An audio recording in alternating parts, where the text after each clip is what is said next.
And welcome everyone. Welcome. It's me, Fiery Phoenix, aka James Parker, doing another paranormal stream. Whoops. Do this here. Tweak this out yet. Here. And today's going to be very interesting, I think. Today's going to be based on the Mothman. I don't know if y'all have ever heard of him, but I is going to be based off the Mothman. Well, tweak this out real quick.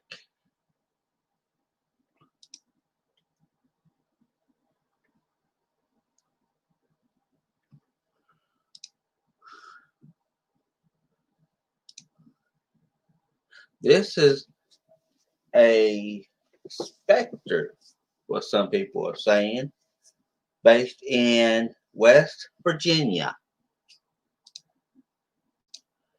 And it's really interesting because I have heard about this creature. I have seen it on stories made from different shows like Ghost Adventures.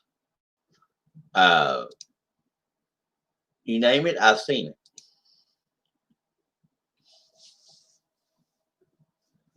Okay. I'm going to read a little bit of the background that I've seen. It says, in November of 1966, gravediggers working in a cemetery in Clendenton, West Virginia, spotted a strange man-like figure in the trees above their heads. A few days later, two young couples from Point Pleasant reported being chased by a large creature with 10-foot wings whose eyes glowed red while driving near a former military munitions site outside of town. Hi, Sherry Lynn. Thank you.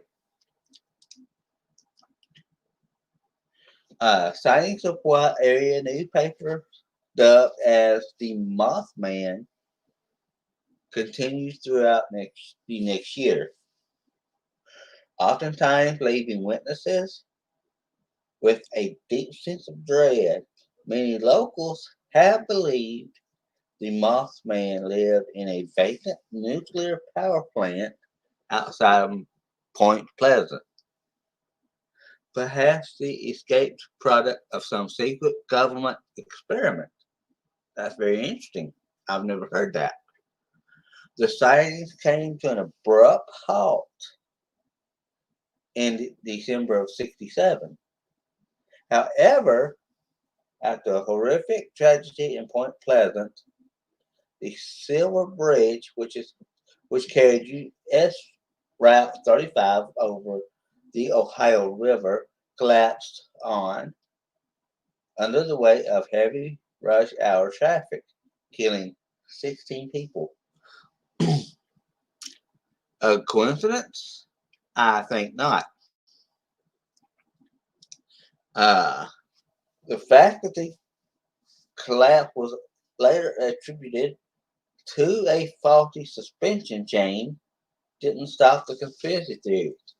In '75, writer James Keel wrote a book titled The Mothman Prophecies, linking the bridge collapse with the Mothman sightings. In it,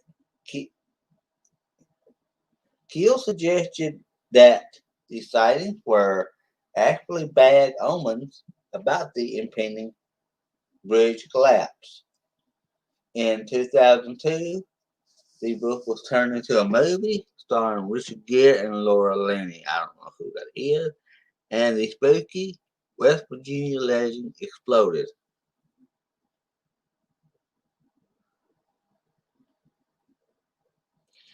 Okay, find another thing about this. This is kind of interesting. Hey, boss, what's up?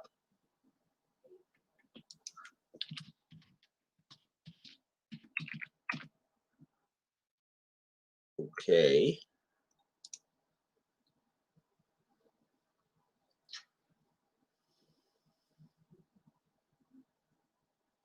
This is what I was told. I thought, and I'm going to share the screen, that the Mothman looks like. See here. That is, of course, what he looks like.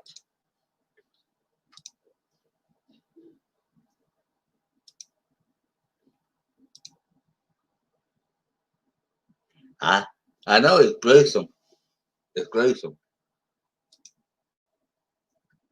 But it is said to have let me see here.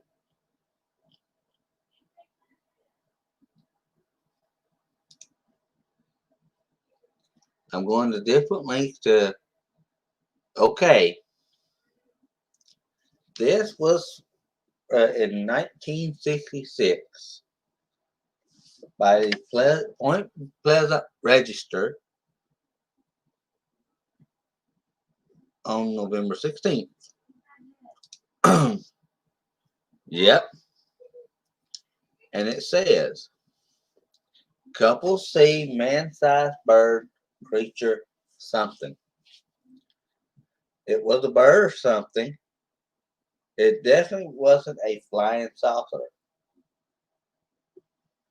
Two Point Pleasant couples said today they encountered a man-sized bird-like creature in the TNT area about midnight last night. Sheriff deputies and city police went to the scene around 2 o'clock this morning, but were unable to spot anything. But the two young men telling the story this morning were dead serious and asserted they hadn't been drinking.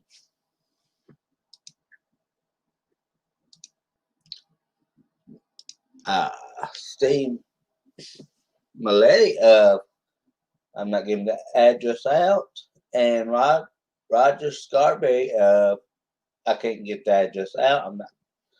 Describe the thing as being about 6 or 7 feet tall, having a wingspan of 10 feet, and red eyes about 2 inches in diameter and 6 inches apart. It was like a man with wings, my lady said. It wasn't anything like you see on TV or in a monster movie. The creature was seen standing on 3 occasions and was described as being extremely fast. It flew about 100 miles an hour in flight, but was a clumsy runner.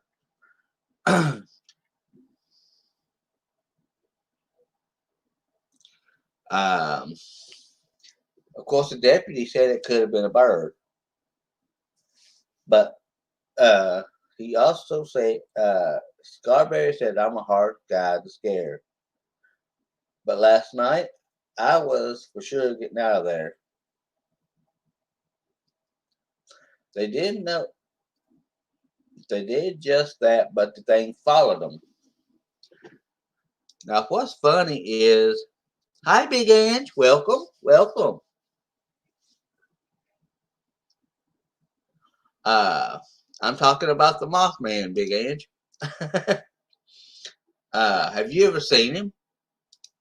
This is interesting.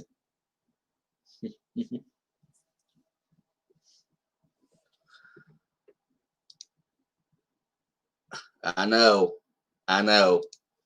Let me see if I can. I want to see if I can find a good picture. This is interesting. Let me see if I can find pictures. Give me just a second here.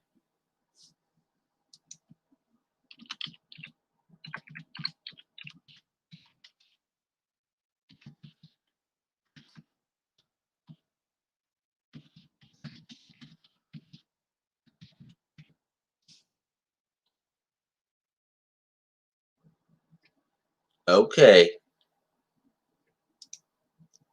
This is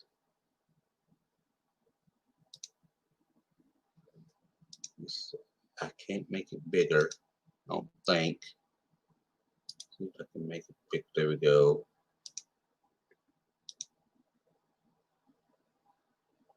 Okay. I'll go this way. Trying to find some good pictures. Oh, okay. You're good, Sherilyn. You're good. Hey, we're just showing support. That's all that matters. You know. Let me see.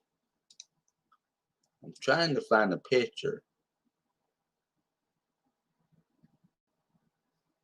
Let's see. There we go. I want to do something real quick. Let's see here. I'm going to share my screen.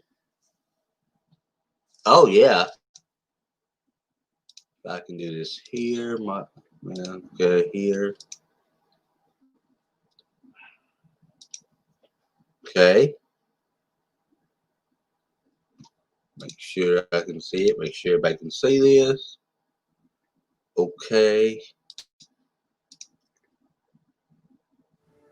It did have the biggest red eyes. There's a 6.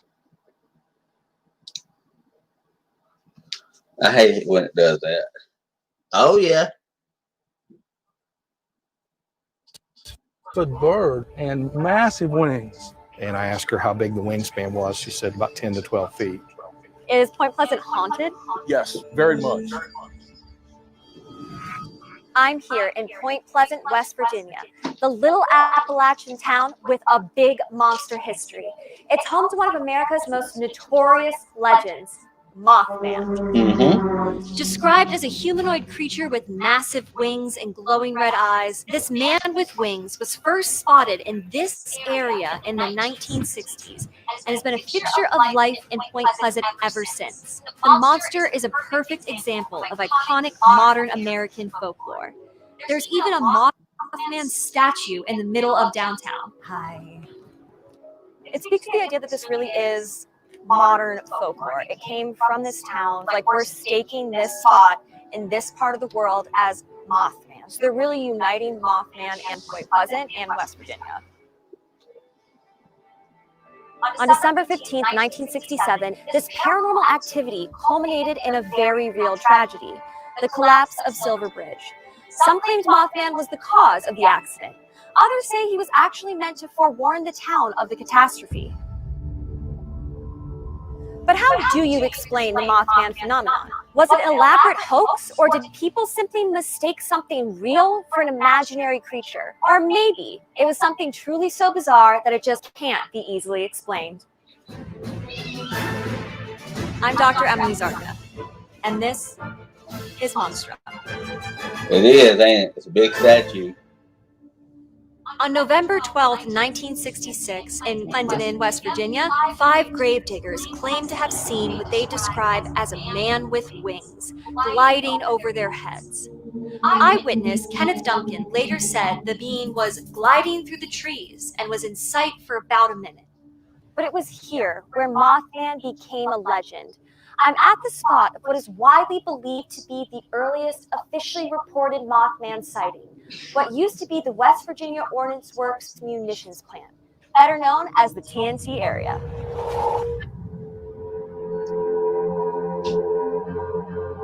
On November 15, 1966, 2 young married couples, Roger and Linda Scarberry and Steve and Mary Millette, were driving around the TNT area when they reportedly spotted what looked like a man with large wings standing in the middle of the road.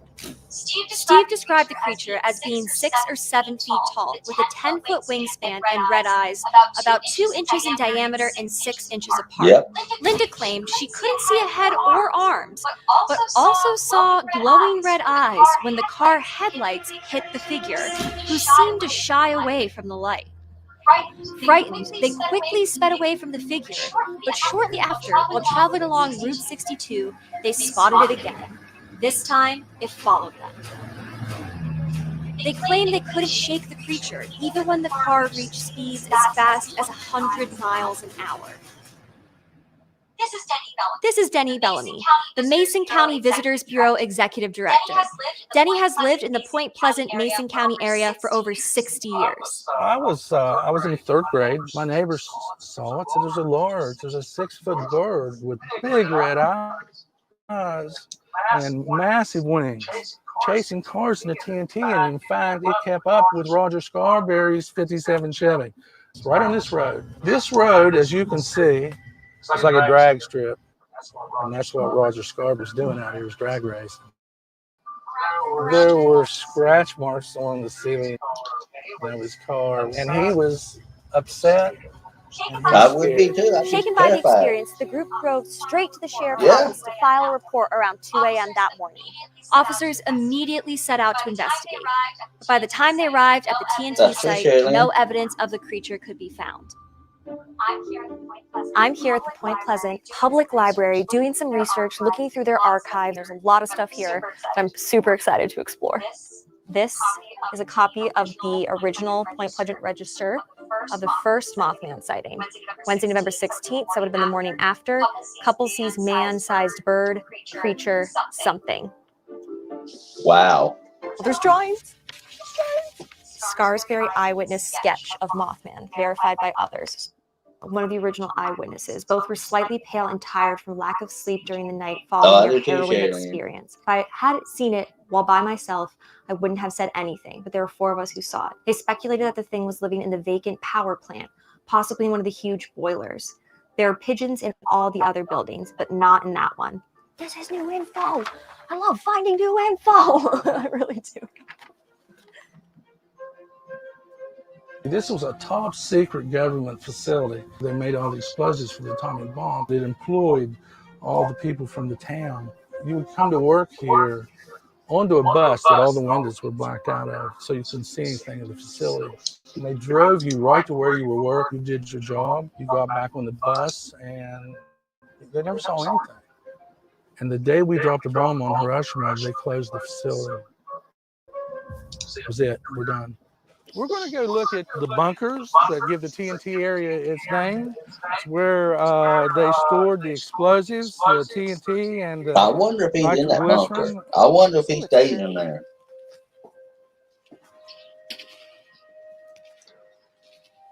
This is where they stored explosives, and when we first started bringing people out here, there were still rusted cans of gunpowder.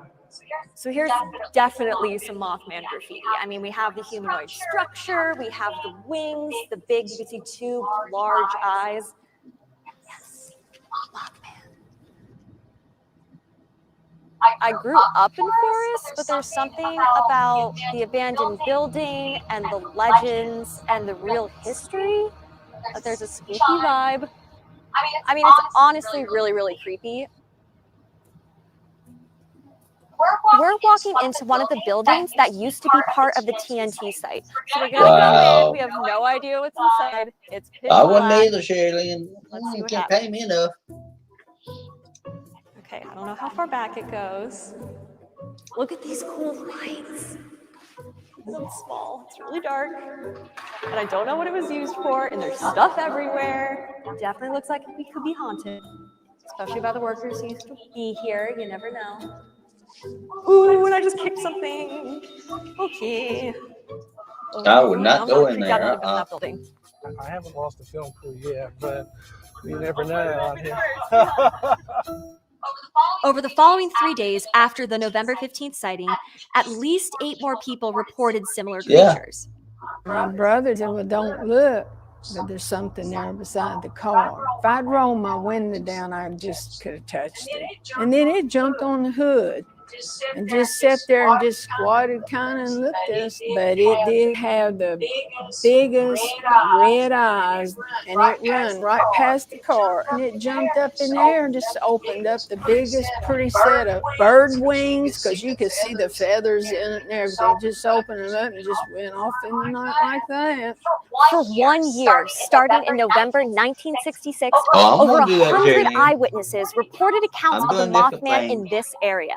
Almost all agreed on the same points. The monster was as large or as larger than Look a at big that. man. It had wings but no feathers and took off into the air straight like a helicopter gliding through the sky. Wow. Its face was indistinguishable besides two large glowing red eyes. The town's population was so intrigued by the creature that hundreds of local residents, some armed, went hunting for the winged figure. There was police officer directing traffic. There was so much traffic out here. And these Well, the are sheriff's live deputies had to people come. that actually seen this. Newspapers are often the first indicators of an emerging legend. They help rumors become lore as more variations are published and told to the public. Mothman was no exception. Yeah. He even received his famous title from an anonymous Ohio newspaper copy editor, who likely gave the mysterious bird the name Mothman after the famous comic book character Batman, who was the subject of a popular TV show at the time. Yep. Later that month, the Beckley Herald Dispatch renamed the Mothman as the Mason Bird Monster, but that didn't quite stick. Were the Mothman eyewitnesses in the 1960s really seeing a monster? Some people certainly saw something in the night sky. The sheer number of sightings might be an example of the psychological and social phenomenon known as mass hysteria. Yeah. The textbook definition of mass hysteria says it is a form of mass contagion in which an irrational belief or behavior grips a group or community. Oh, yeah. The size of a small town like Point Pleasant offered a unique social environment. Residents either had a Mothman story themselves, or someone who did, which allowed the story to circulate in a relatively closed inner network that could bolster the belief in the creature. What is undoubtedly very real is the event that stopped the Mothman sightings of the 1960s. On December 15, 1967, exactly 13 months after the first reported sighting of Mothman, an estimated 31 cars and trucks plunged into the Ohio River after the bridge connecting Ohio and West Virginia collapsed. 64 people went into the water. 46 of them died. It officially ended the Mothman. That's what ended the story. That was it. When the bridge fell, no one wanted to hear about the Mothman anymore. It was ultimately discovered that a single eye bar, 55 feet long, fractured, causing the pin holding it in place to become loose and the tragic chain of events to follow. Survivors and witnesses recall that the bridge shook violently before it collapsed. Some even say they saw Mothman on the bridge days before. This is really where the myth of the Mothman as a harbinger of death started. Was he a warning to the townspeople, or a cursed being bringing destruction with him? Some people speculated that Mothman and the bridge collapse had something to do with a rumored legend known as the Curse of Cornstalk. A Shawnee leader of the Allied Indigenous people, Chief Cornstalk and his men fought in the Battle of Point Pleasant against colonial troops in 1774. Local legend in Point Pleasant said that with his dying breath, Cornstalk cursed the town for 200 years. Some people even speculated that the Mothman was sent by Cornstalk himself from beyond the grave. But in 2006, it was revealed that the rumored Curse of Cornstalk was nothing more than a myth. A rediscovered historical pageant play was found in an old grade school in Point Pleasant that includes Cornstalk's curse. Most likely, the playwright added it in to give the performance a little more drama. And the energies of its people paralyzed by the stain of our blood. So saying, he fell dead by the side of his son. There's the curse. Maybe the Mothman sightings can be explained by something from the natural world. It was proposed early on that the Mothman was actually a Sandhill Crane, when a West Virginia University professor told the press in an article published December 1st, 1966, quote, "I definitely believe that's what these people are seeing." This is the Sandhill Crane. Dr. Robert Smith of the West Virginia University Biology Department said the description fits that of the Sandhill Crane. Sandhill cranes have an average wingspan of around 6.5 feet and are about 3 to 4 feet tall. They also happen to have red patches around their eyes. But Dr. Z, you may be wondering, do sandhill cranes ever make it to West Virginia? The answer is yes. Because I am a crazy bird person and this Mothman thing was driving me insane, I contacted the Cornell Lab of Ornithology for sandhill crane data from the 1960s. This is interesting. While they couldn't give me anything from that time period, I did find that sightings of sandhill cranes happen today. At least 28 of them have been spotted in West Virginia between January 2017 and August 2019, sometimes in large groups. Brenda Knight, the sister-in-law of one of the November 15 witnesses, said, quote, "We all thought it was a mutant sandhill crane because of the toxins in the swamp." Maybe Brenda was onto something. She wasn't the only one to think that illegally dumped chemicals had caused animal mutations. The munitions plant that gave the TNT area its name was built during World War II to produce and store explosives from 1942 to 1945. After the war, much of the land was given to the Department of Natural Resources. It became a wildlife reserve in 1966 and is now called the McClintock Wildlife Management Area. The mutation theory might have a little more validity to it than some of the other explanations. In 1981, a redwater seep was discovered in the area, which led to the realization that contamination had occurred. The red water is a result of a cold water and cellulite mixture used to rinse the TNT. According to the U.S. Army Corps of Engineers, the red water was discharged directly to the Ohio River through a pipe located about 1 foot offshore. After becoming part of the national priority list in 1983, cleanup became the focus and groundwater extraction was completed in 1997. So how could you explain Mothman's infamous glowing red eyes? Another type of bird was quickly thrown out as a possible explanation to the humanoid flying creature, one known for its silent nocturnal flights. Owls. It's always owls. Birds' eyes appear red when a bright light is shined at them because of the vascular membrane that shows through the pigment layer of the retina, Yeah, I've seen that. an I've effect heard referred that. to as eye shine. One owl is known for its very dramatic eye shine.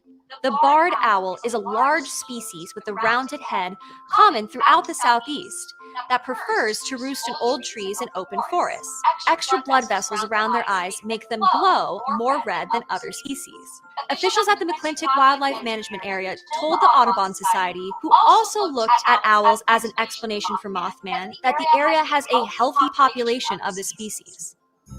Some people in Point Pleasant argue that Mothman was really just a lost weather balloon or even an elaborate hoax. A local rumor exists alongside Mothman himself.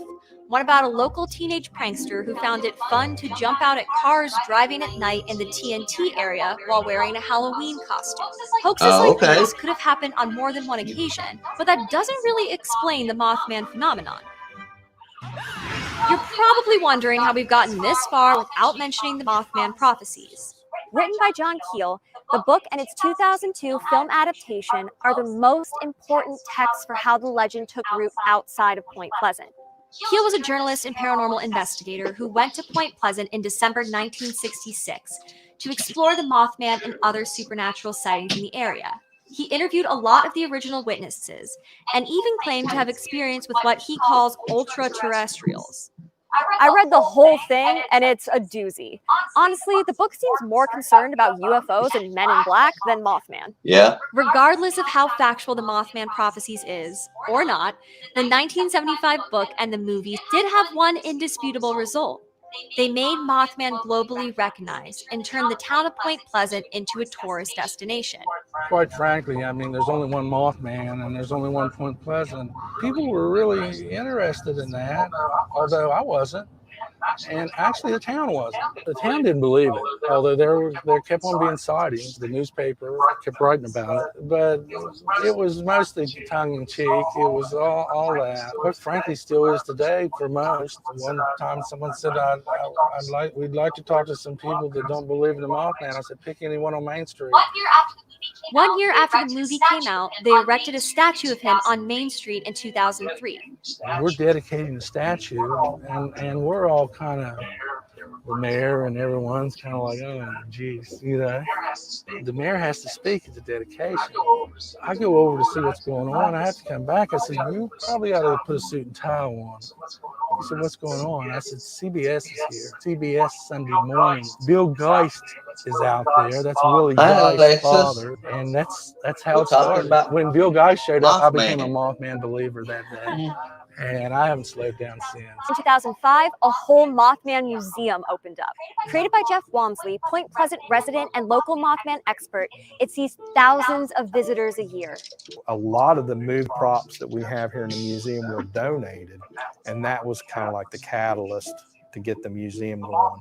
The Mothman Festival was started back in 2002. It's a big boom to the tourism here. I mean, with the festival and the museum, people have embraced it. You know, you still have skeptics, a legend. I mean, you know, I'm not out to convince anybody of anything. I mean, everything in the museum is for people to decide themselves.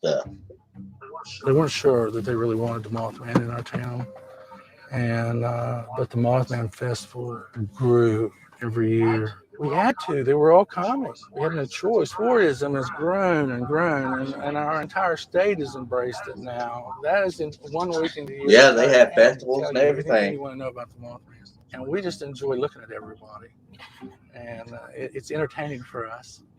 How much money is made on average now, at least, for Mothman? Yeah. Probably 2 million flows down on Main Street on that weekend, which is probably more than the rest of the year. I wonder if they believe you know, we attract 10 to 12,000 people. So the town's population doubles. You know, the local people, they're used to it. I mean, they're used to the attention and everything. And don't get me wrong, Point Pleasant has a lot to offer. I don't see how just people Mothman. Imagine Native American history, That's riverboat history, farm museum, river museum, all that kind of stuff. To me, I think, you know, the Mothman story is just a nice way to get people attention. They come here and they're like, oh, you know, we got the flood wall murals, you know, we got the river museum. I don't see anything negative about it. You know? Oh, okay. With the help of the internet, Mothman has become a global phenomenon. Yep. Online rumors circulate frequently, some claiming that he was spotted before the Chernobyl disaster and even in the smoke of the towers at 9/11. Most recently, the largest number of Mothman sightings in one area occurred in Chicago in 2017. Wow. There were more than 20 reports of a winged humanoid in Chicago from April to July of that year.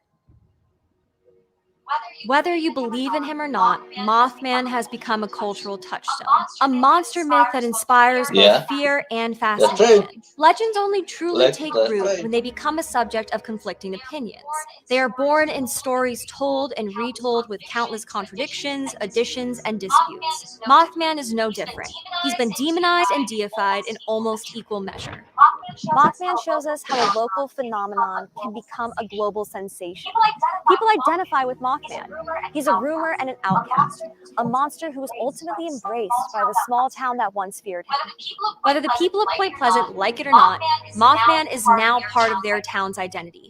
It can even be argued that the people of Point Pleasant embraced the creature because it made their little part of the world visible to a lot more people. Yeah. Like other small towns, a portion of the town's economic survival depends on its ability to attract outsiders.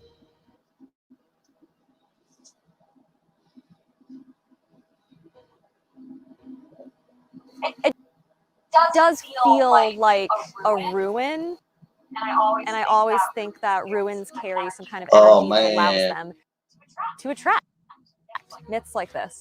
I'm not surprised being here now that there were so many. I know he's in pain. I don't know. I think it's probably a bird, some kind of giant bird, maybe mutated, maybe just abnormally large and freakish, but there's something. And the way this forest is so creepy, there's definitely a way that imagination could have run wild. 100%. Yeah, you're right. Personal opinion. I have also been in a lot of creepy forests, and this one tastes the cake. I don't know. If I was a monster, this is where I'd hang out. A legend survives when it is able to adapt to the current cultural moment. The Mothman has done this astonishingly well. He's gone from mysterious humanoid to prophetic demon, guardian angel to ultra-terrestrial, scary monster to cute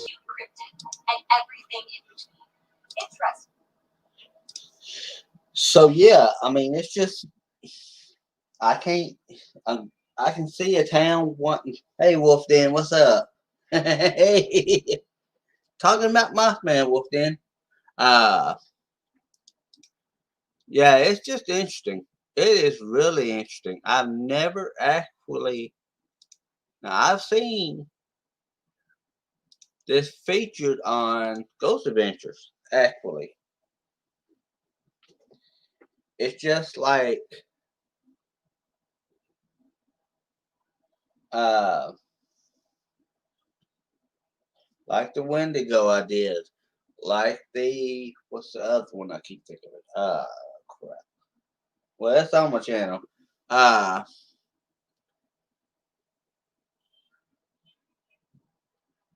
I want to do. It's crazy. I mean, having something like that out in today's society, who knows? They may be lurking around somewhere. They may be watching. You know, they may be watching just to see. What's out there.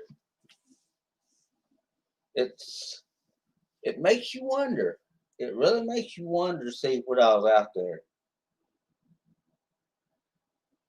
You had the Mothman. What else did you have? The Wendigo. Different things. Oh, uh-oh.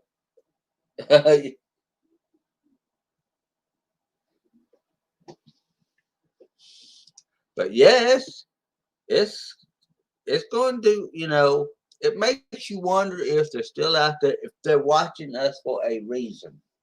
That's what I'm wanting to know. Are they watching us for a reason? You know,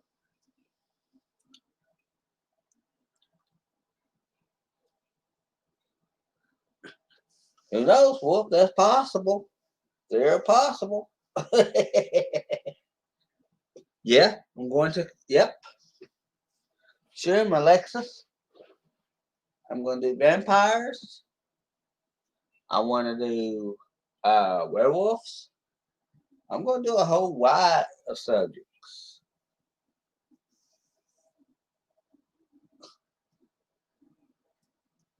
I'm going to do a whole wide subject. I'm going to do sirens. I'm going to do banshees. I'm going to do, you name it. I'm going to do just stuff like that. Because that's, I'm not going to do aliens because it's been done to death. That's the only thing I don't want to do because it's been done just so much in the past couple of years. I wanted to even do what they call. I could do that, Wolf. I could do that. See, there's other stuff. There's a lot of stuff I can do. A lot of it. Exactly. I'm gonna do a bunch of this stuff.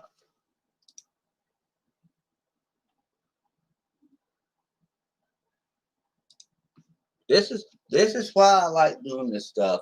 There's so much out there I could do. I'm gonna do Bigfoot. I'm gonna do Loch Ness Monster. I'm gonna do succubus, vampires, witches. Now, at Alexis, I did do Bell Witch. I did do one of them. Uh,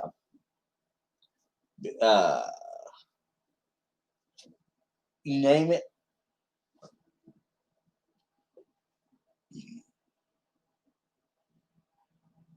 Oh, I didn't know about that one, Alexis. Third Eye Man. Oh, okay. I'm gonna even do Ghost. Spirits, Ghost. I've done it before. But I'm gonna go on into it a little bit. I'm not a professional by no means, but this is just something I like to do. Yeah, this is just something I like to do. You know, in my tomorrow. I'm doing a cold case file. I'm wanting to do Son of Sam tomorrow, or I could do the Waco. You know, Waco, Texas. I don't know, but y'all want we're gonna have a discussion if you want to right now.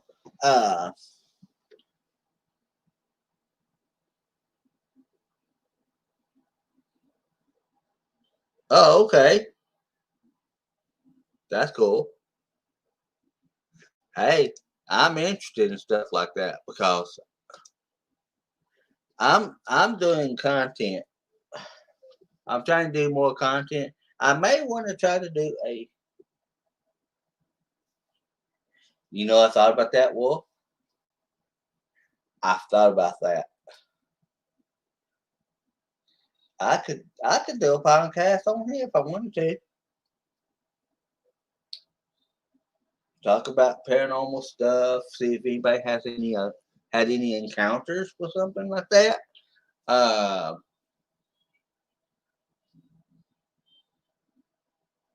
Local myths. If you have it in a county or a state, and you got a local myth legend, if you if put it in the comments. I'll be like, yeah, let's talk about this. Let's do this stuff. This is fun, actually.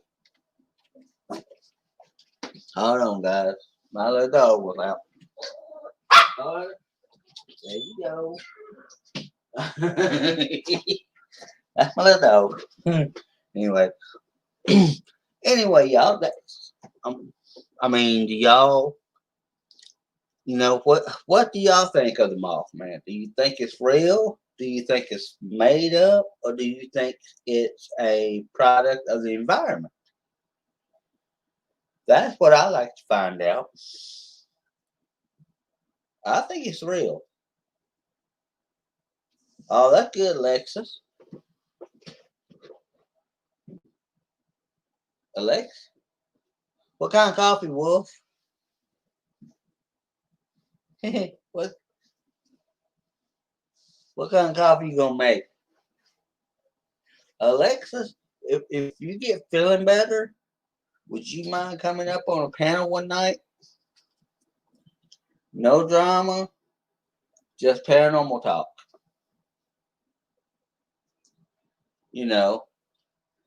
I don't mind, paranormal talk. We could sit and have a discussion.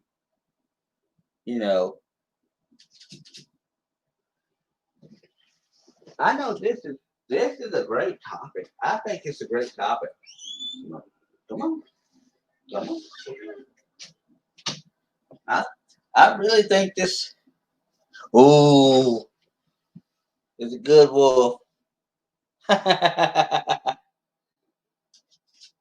Okay. Because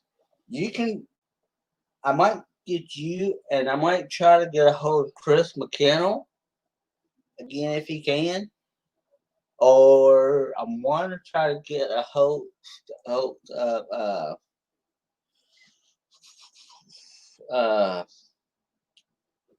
RPS.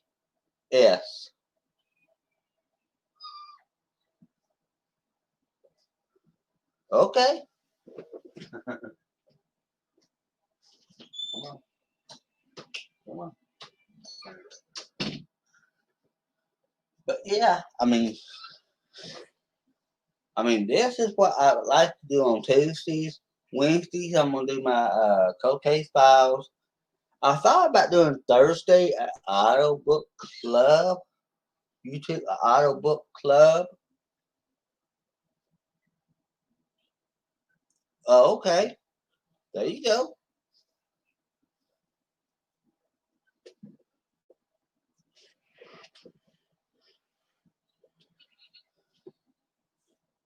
There you go.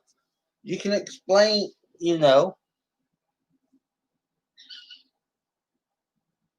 but yeah, but y'all, that's gonna be it for today. I hope everybody enjoyed it. Hope everybody, if you like this, if you want to donate to the channel, I have something called Buy Me a Coffee down there. If you want to do that, no pressure. All the money I get from that is not going to me. It is to help a charity. This week's charity is going to be the Red Cross. If you and even if you like this, hit thumbs up is there. Let everybody know that you know somebody that does this stuff, does content. And I will see y'all next time. Remember, be good to each other. Last year was a mess. This one's got to get better. I'll talk to y'all later. Y'all take care.